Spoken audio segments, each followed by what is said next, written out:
पुऱ्या लाटण्यापासून होते व्लॉगची सुरुवात. तर गाईज आज होतं मार्गशीर्ष महिन्याचा 4था गुरुवार आणि मी इकडं पुऱ्या करत होतो आणि मग तिकडं भाजी झालेली आणि तिकडे सगळे पुरणपोळ्या करत होत्या. त्याच्यानंतर इकडं ही माझ्या झालेल्या पुऱ्या तळत होती. आम्ही 2 मिनटं उठलो तर आमच्या मॅडम बसल्या करायला.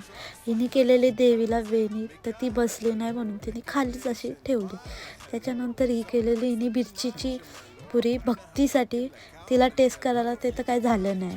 आणि नंतर इथं घेतली आम्ही रांगोळी काढायला, 2घीजणी होतो आणि त्याच्यानंतर ही फायनल रांगोळी आहे. नंतर मग इथे पण मस्त एक रांगोळी काढली आणि इकडं प्रसाद चालू होता. त्याच्यानंतर मी पण गेलो आणि चेंज करून आलो मस्त तयारी करून आणि मग घेतली पोथी वाचायला आणि मग नंतर या लहान लहान पोरींना वट्या भरल्या. त्याच्यानंतरला हिला काय बाबा भूक जाम लागते, उभी राहूनच जेवत होती. नंतर मी पण जेवलो आणि खीर खाल्ली आणि हिची बास्केटसाठी काय भांडणं चालूच होतील. आजच्यासाठी एवढंच. Bye bye.